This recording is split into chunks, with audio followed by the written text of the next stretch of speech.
dikasihi oleh Tuhan Kristus, mari kita kembali merenungkan firman Tuhan pada hari raya Pentakosta ini. Kita peringati yaitu hari turunnya Roh Kudus, dicurahkannya Roh Kudus di dalam kehidupan orang percaya. Sebelumnya kita akan berdoa terlebih dahulu. Mari kita berdoa. Bapa di dalam surga, dalam nama Yesus Kristus Tuhan, hari ini kami akan merenungkan firman-Mu. Mari Tuhan berkati firman-Mu menjadi berkat buat kami semua, para pemirsa, jemaat Gold, juga semua yang menontonnya, boleh beroleh kasih karunia Tuhan melalui kebenaran firman-Mu ini. Terima kasih Tuhan, pakai dan urapi hamba-Mu dan urapi kami semua, supaya benih firman-Mu dapat bertumbuh. Dalam nama Tuhan Yesus Kristus kami bersyukur dan kami berdoa. Haleluya, haleluya, amin. Nah, saya lagi saudaraku, shalom saudara-saudara yang dikasihi oleh Tuhan Kristus. Mari membuka Alkitab kita di dalam Kisah Para Rasul pasal 2 ayat yang pertama sampai dengan ayat yang keempat. Kisah Para Rasul pasal yang kedua ayat 1 sampai 4, demikian firman Tuhan. Judul perikopnya adalah Pentakosta.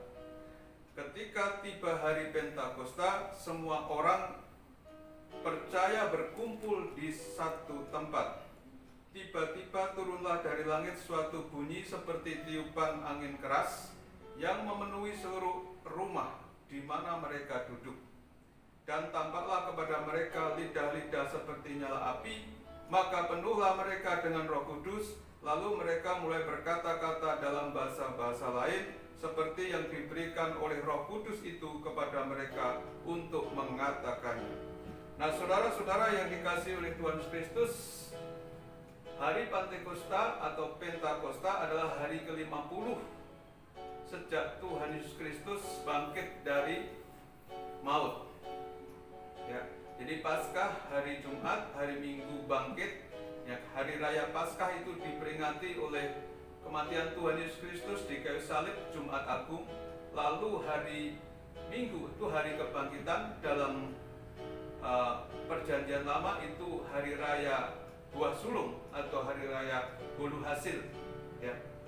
Lalu setelah 40 hari, ya, 40 hari itu hari kenaikan Tuhan Yesus Kristus, dan 10 hari setelah kenaikan, hari yang ke-50 adalah hari raya Pentakosta. Nah, saudara, firman Tuhan jelas di sini dikatakan bahwa Roh Kudus dicurahkan pada hari raya Pentakosta, ya, hari pencurahan Roh Kudus, ya, hari yang ke-50. Nah, hari raya pencurahan Roh Kudus itu di dalam perjanjian lama merupakan hari raya turunnya hukum Taurat di Gunung Sinai, ya, turunnya hukum di Gunung Sinai. Kita akan membaca Imamat pasal 23 ayat 15 sampai 16, demikian bunyinya.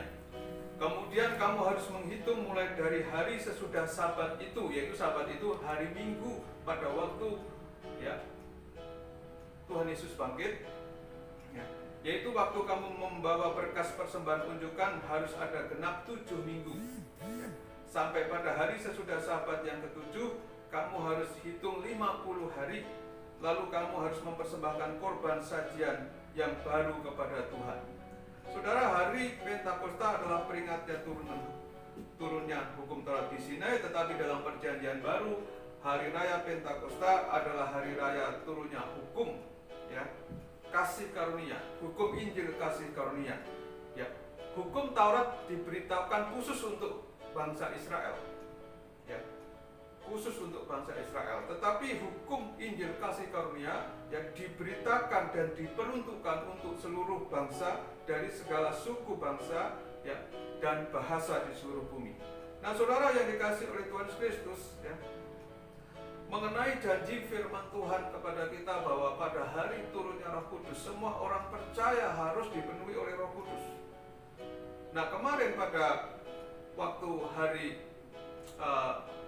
Minggu yang lalu, para rasul menanti-nantikan, ya, janji tentang turunnya Roh Kudus dalam hidup kita, dalam hidup orang percaya. Dan itu digenapi karena para rasul, ya, dengan segenap hati, dengan segenap jiwa, ya, mereka menanti-nantikan Roh Kudus berdoa bersama-sama. Nah, saudara yang dikasihi oleh Tuhan Kristus, ya, di dalam ayat yang pertama ini, saudaraku, ya, bahwa pada hari Pentakosta semua orang percaya berkumpul di satu tempat. Tapi sebetulnya terjemahan ini, saudaraku, ada yang kurang kalau kita bandingkan dengan terjemahan King James Version. Nah, King James Version, saudaraku, di dalam pasal yang kedua ayat 1 ini, saudara, dia mengatakan, and when the day of Pentecost was fully come, they were all with one accord in one place. Jadi saudaraku, yang tidak ada adalah one accord-nya. Berkumpul di satu tempat ada, tapi one accord adalah dengan satu hati, one accord, ya. Seperti akor gitar, ya, yang berbagai jenis senar, tetapi mereka disetel berbeda-beda. Ada senar E, ada senar A, ada senar D, senar G, senar B, dan E tinggi, E kecil, saudaraku.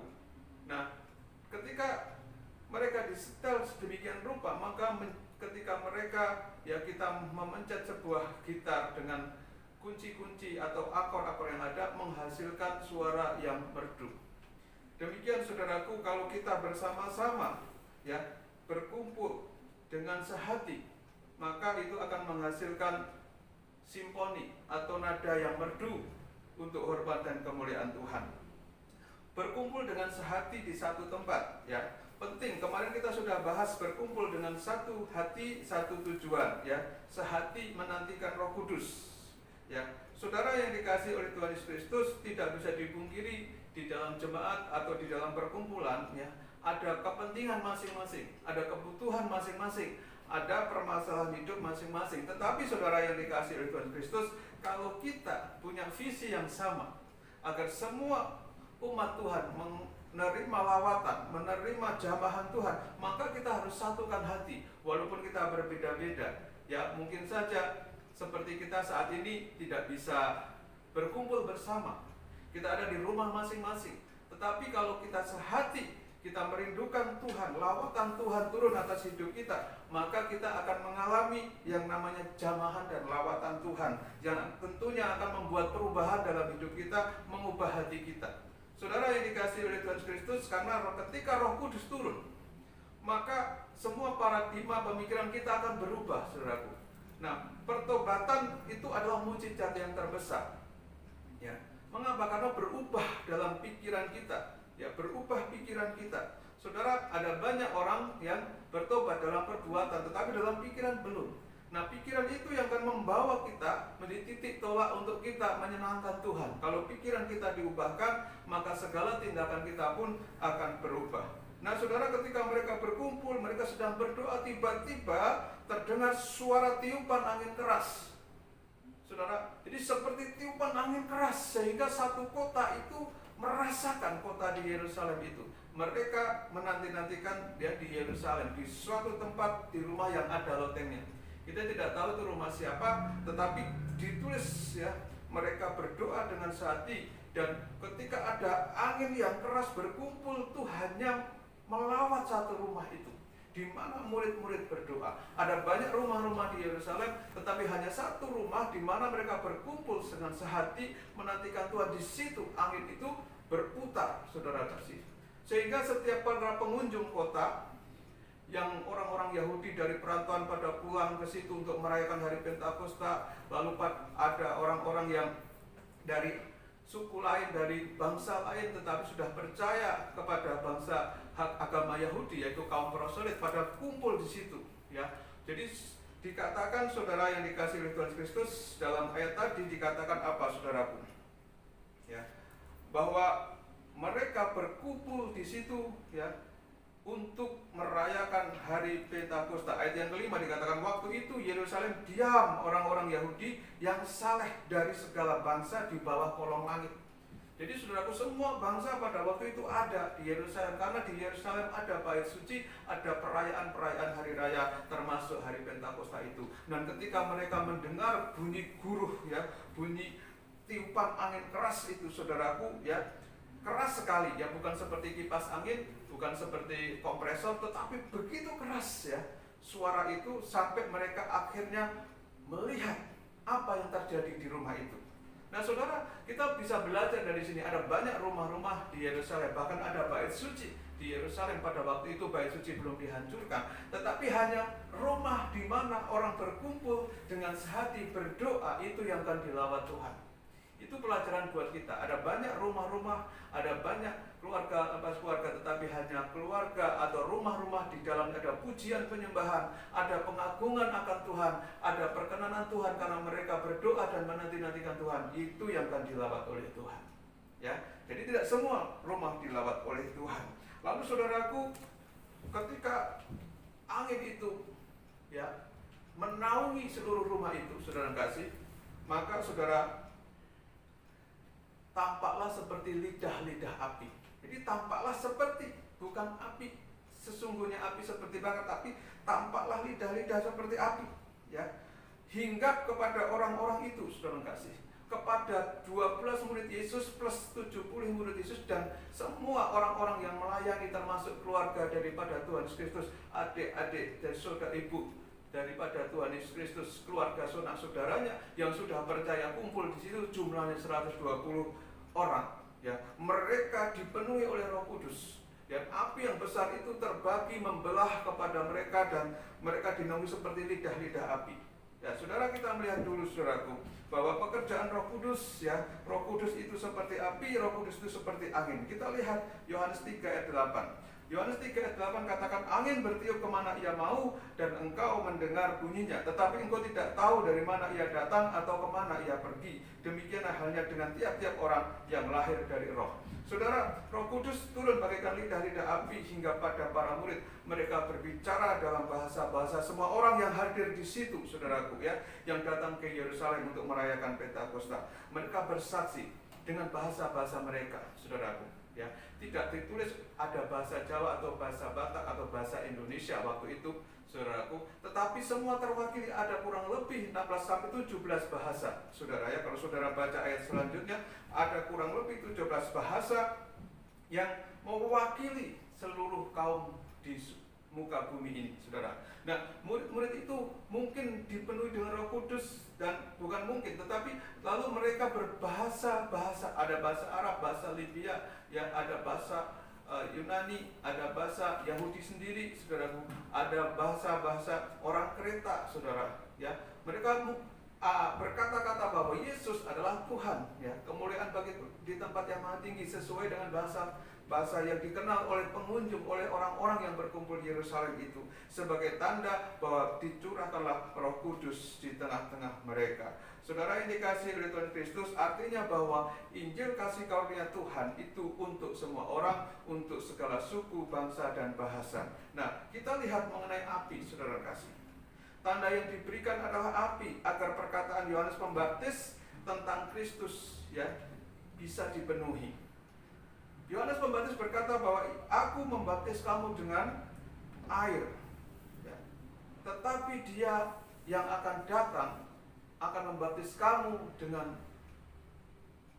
Roh Kudus dan dengan api. Nah, sekarang mereka pada hari raya Pentakosta sedang merayakannya, diberikan hukum Taurat di Gunung Sinai, dan sama seperti hukum Taurat diberikan di dalam api yang menyala, saudaraku, ya. Api yang menyala-nyala sampai orang Yahudi, orang Israel ketakutan, dan sama seperti hukum Taurat diberikan di dalam api, dan oleh sebab itu disebut sebagai hukum berapi, ya. Demikian pula dengan Injil, ya. Misi Yehezkiel diteguhkan dengan penglihatan bara api yang menyala. Ya, Musa melihat, ya, semak belukar menyala, tapi semak itu tidak terbakar. Itu perwujudan, ya, pernyataan Allah kepada Musa, pernyataan Yahweh kepada Musa, saudaraku. Dan kita lihat Yehezkiel pasal 1 ayat 13 dikatakan, di tengah makhluk-makhluk hidup itu kelihatan seperti bara api yang menyala, seperti suluh yang bergerak kian kemari dan kemari di antara makhluk-makhluk hidup itu, dan api itu bersinar, sedang dari api itu kilat sabun menyambung. Saudara, api yang di hadapan Allah, saudaraku, di tengah-tengah makhluk surgawi itu gambaran api Roh Kudus.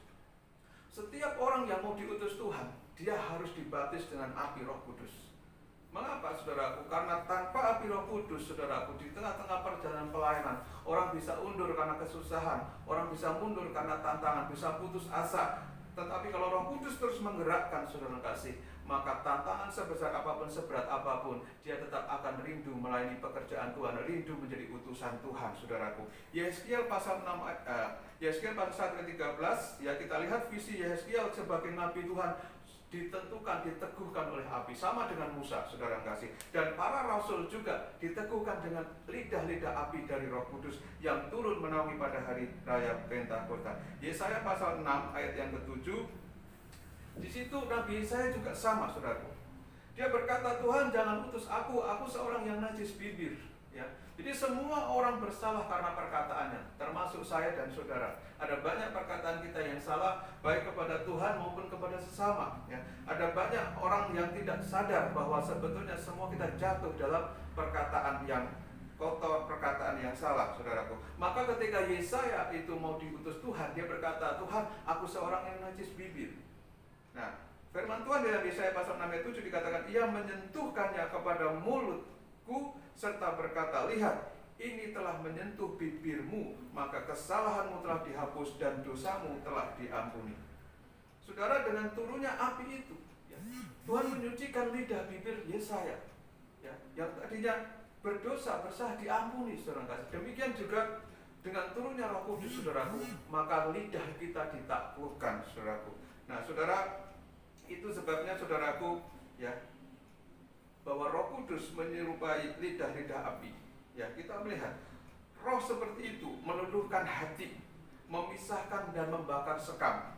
Ya, jadi kalau gandum atau beras itu sekamnya harus terpisah. Maka api itu mengadakan penyucian dan menyalakan kesalehan serta ketaatan di dalam jiwa. Ya, ada rindu untuk berbuat kebenaran, saudara. Yang di dalamnya seperti di dalam api di atas mezbah, korban-korban rohani dipersembahkan. Inilah api yang hendak dilemparkan Kristus ke bumi dengan kedatangannya. Saudara yang dikasihi oleh Tuhan Kristus, bahwa keberadaan api Roh Kudus, ya, dicurahkannya Roh Kudus kepada orang percaya supaya menumbuhkan kesucian hati, kesalehan hidup, sehingga saudara yang dikasihi oleh Tuhan ada kerinduan hidup ini menjadi persembahan di mata Tuhan, di hadapan Tuhan. Maka Roma pasal 12, ya, ayat 1 dan 2 dikatakan apa, saudaraku? Demi kemurahan Allah aku menasihatkan kepadamu supaya engkau memberikan persembahan yang hidup, ya, yaitu tubuhmu menjadi persembahan yang hidup dan ibadah yang sejati. Saudara, jadi ketika seseorang, ya, sudah dinaungi, dipenuhi Roh Kudus, maka semua, ya, diubahkan. Petrus yang tadinya penakut, takut mati sampai menyangkal Tuhan Yesus. Para murid-murid pada waktu Tuhan Yesus ditangkap bubar lari, saudaraku. Tapi begitu mereka penuh dengan Roh Kudus, Petrus, saudaraku, yang biasa menyangkal Yesus, yang selalu takut, yang selalu terburu-buru, akhirnya berdiri tampil dengan berani. Dan pada hari itu dia berkhotbah di tengah-tengah orang Yahudi, di tengah-tengah para suku bangsa yang datang di Yerusalem. Dan hari itu bertobat jiwa-jiwa, jumlahnya 3.000 orang, saudara. Karena apa? Ada api Roh Kudus. Demikian dengan saya, saudara kasih.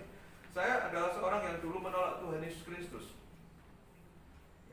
Bagi saya agama itu sama saja, saudara, ya. Karena saya lihat juga hidup keagamaan, baik itu Kristen, Islam, Hindu, Buddha, di dalamnya juga ada yang jahat, ada yang baik. Tetapi rupanya Tuhan tidak mendirikan agama, saudara. Tapi Tuhan memberikan, menawarkan sebuah kehidupan, keselamatan yang lebih tinggi daripada sekedar agama.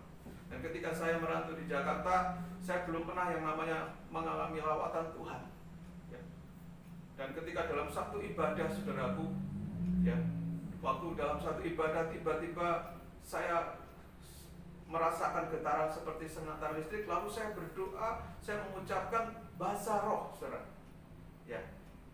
Dan bahasa itu tidak jelas sampai saya khusus untuk bertanya kepada Yayasan Yaski pada waktu itu di Kebayoran Lama, Kebayoran Baru, saudara kasih. Nah, saya bertanya, apa yang salah dengan diri saya? Kenapa saya ketika saya mau berdoa memuji Tuhan selalu keluar bahasa itu dan mulut saya bergetar?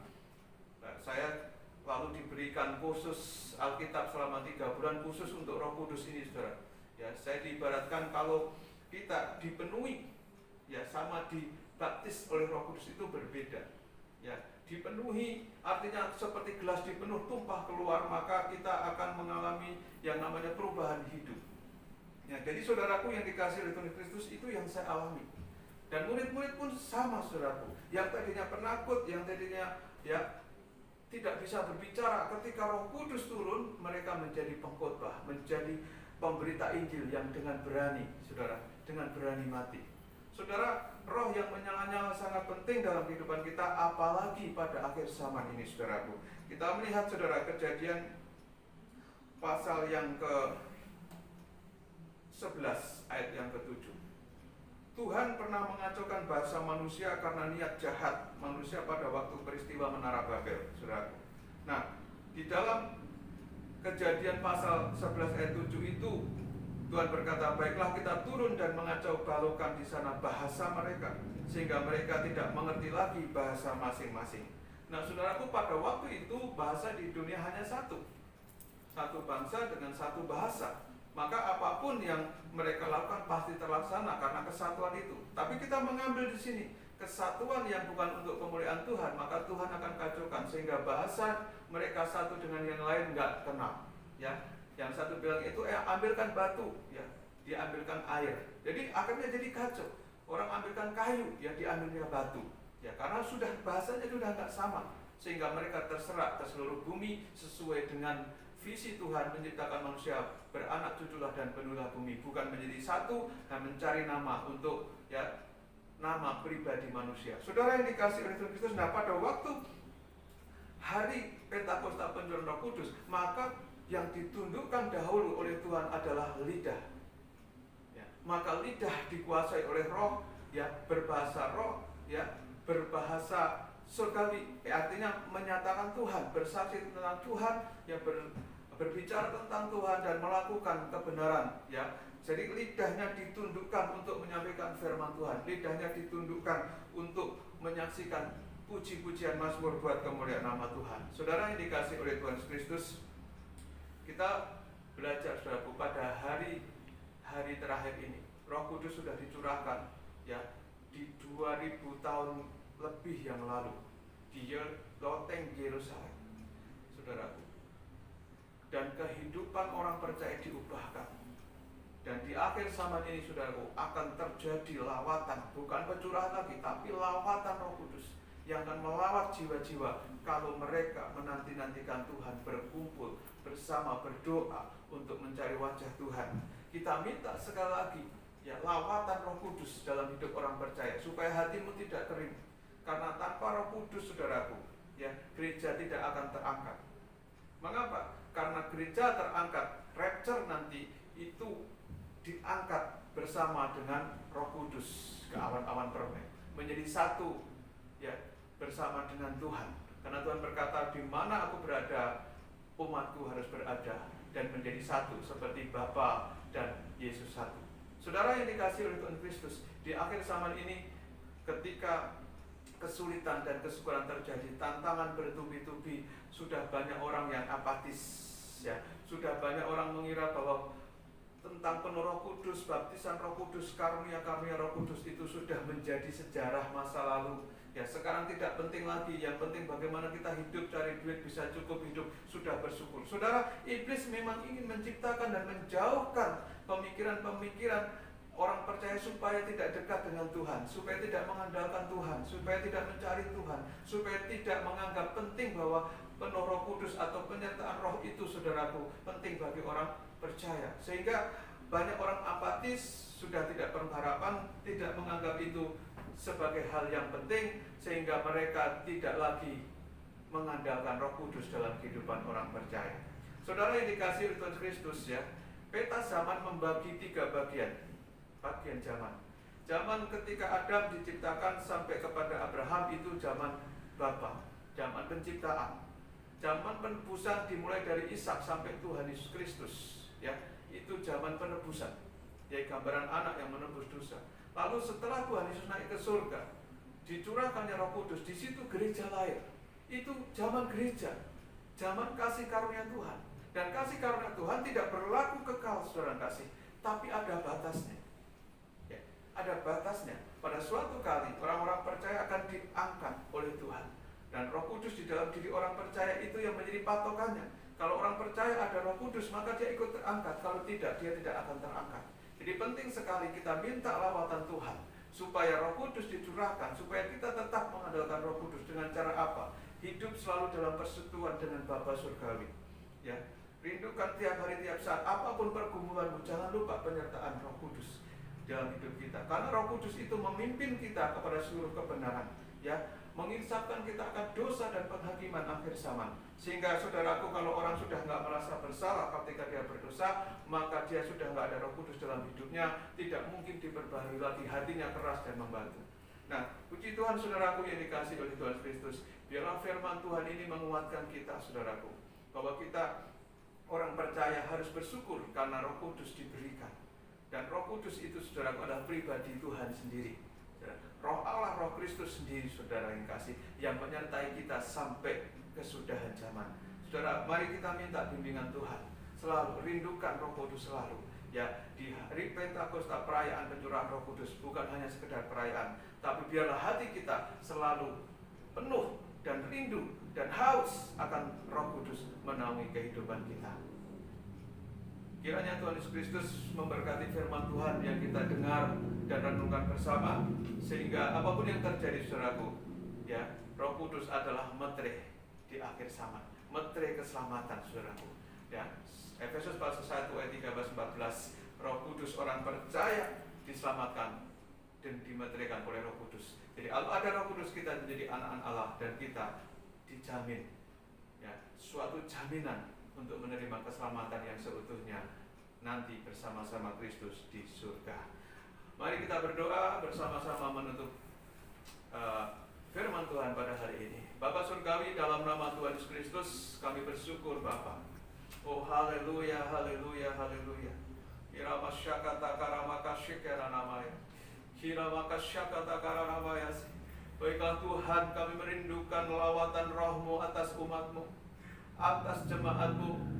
Oh jemaat Grace of Lord Tuhan, persekutuan doa Grace of Lord, Engkau berkati Tuhan mereka yang beribadah berdoa di rumah masing-masing. Berikan kerinduan, berikan rasa lapar dan dahaga akan Roh-Mu Tuhan, lawatan Tuhan, supaya terjadi pertobatan yang sungguh-sungguh, terjadi pemulihan dan terjadi Tuhan pembaharuan budi dalam pikiran dan hati mereka, sehingga mereka tidak hanya Tuhan sekedar Tuhan Yesus mencari apa yang mereka butuhkan di dunia, tetapi mereka memiliki jaminan akan keselamatan yang kekal bersama Engkau di surga. Bapa, lawat kami dan lawat gereja-Mu. Semua pemirsa yang menonton program ini dilawat oleh Tuhan, diberkati oleh Tuhan. Berkati bangsa negara kami Tuhan, pulihkan dari segala bencana wabah penyakit yang saat ini melanda. Biarlah dicurahkan Roh Kudus Tuhan berlipat-lipat kali ganda, sehingga Tuhan Yesus Kristus terjadi lawatan di bumi Indonesia, dari Sabang sampai Merauke, dari Miangas sampai Pulau Rote.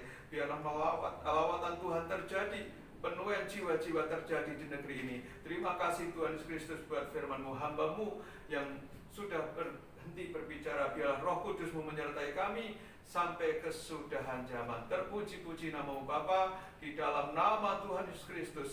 Biarlah kami juga menerima berkat Tuhan pada hari ini. Berkat kasih karunia Tuhan Yesus Kristus dalam kasih Bapa dan pertolongan Roh Kudus menyertai kehidupan kita sekarang sampai selama-lamanya. Di dalam nama Tuhan Yesus Kristus kami bersyukur dan berdoa. Haleluya, haleluya, haleluya. Amin.